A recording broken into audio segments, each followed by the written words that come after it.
Leo McGuinn is joining us. He's going to start with Super Tuesday today. What have you found in the American press starting off, Leo?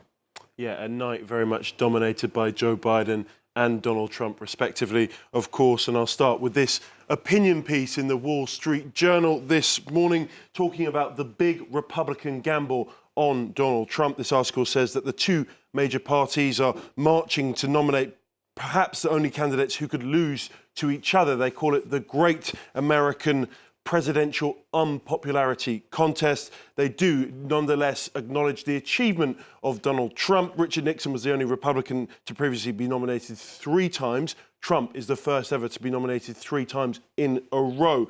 USA Today have this piece on the second highest vote getter, which was Uncommitted, a movement put together by various politicians and community organisers of Arab and Muslim descent, a protest vote against Joe Biden and his ongoing support of the Israeli military. In Minnesota, nearly 20% of the votes cast on Super Tuesday were uncommitted, which is seen as a real rebuke of Joe Biden's presidency. That's alongside 12% in North Carolina. And according to the New York Times, it's seen Joe Biden trying to change his strategy, a new strategy that will address voters' worries specifically about his age and trying to engage more with the younger voter.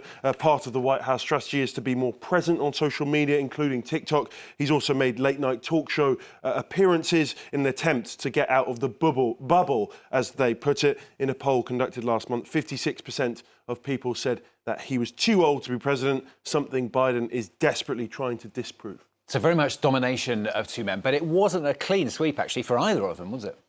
Not a clean sweep, but it was a tough night for Nikki Haley. I don't think she wants to be looking too much at social media. There's just a few of the memes targeting her this morning, comparing her campaign to the Titanic, sinking quickly. And this one, of course, I know you don't like Monty Python, Stuart, but this, a good Monty Python reference comparing her to the Black Knight. She will just never concede, whether she's armless or legless. 'Tis but a scratch. I'll finish by talking about a man most people hadn't heard of just a few hours ago, and that's Jason Palmer, who we can see here in the New York Times. He sensationally won the American Samoa Democratic caucus over Biden. Because it's US territory and not a state, it won't participate in the presidential election, but primaries and caucuses it does. Jason Palmer, an unknown technology entrepreneur, was the only Democrat to campaign, ended up winning 51 of the just 91 votes. At 52, he's the youngest Democratic campaigner. It's a fact he really emphasised in his fight against Biden, and that's kind of how he ended up winning. Yeah, 15 seconds of fame for him. Let's cross to Russia now, where there's been mass arrest of people who attended the funeral or laid flowers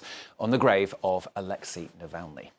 Yeah, this is according to the NGO OVD Info, who say almost 400 people have been arrested since his funeral on Friday. This across 39 cities, from St. Petersburg to Vladivostok, via Moscow, via Yekaterinburg. Interviewed by the Italian newspaper La Repubblica, its spokesman Dmitry Anisimov said that Russian security forces did not carry out mass arrests on the day of the funeral so as not to create too inhumane of an image, but that the repression was only a matter of time. According to him, the first arrest took place on Sunday. The NGO had already warned several days ago of the risk of being filmed thanks to sophisticated facial software that was put in place in the area of the funeral. The relentless oppression isn't preventing some of them from continuing to defy the regime. This is in Medusa this morning. This is a lecturer at a state university. He's written this about his decision to speak to his students about Alexei Navalny. The teacher, who wished to remain anonymous, unsurprisingly, has expressed his fear of being silenced, but he's tired of being afraid. I told my students, he said, Putin killed Navalny, he says, after hearing them say they didn't know what was going on. Combating Kremlin propaganda is the aim of Svoboda, which has been launched, as we can see in Le Monde, the satellite bouquet, which means freedom in Russia. Le Monde talks about the launch yesterday by Reporters Without Borders at the European Parliament of a dozen independent Russian-speaking channels and radios will be broadcast from Europe to Russia and Belarus, but also to Ukraine and occupied Russian territories in Ukraine. Now, Leo's going to end on the story today of a German man. This is a German man who's been vaccinated quite a few times. What's this about? Yeah, we can see in The Guardian this morning.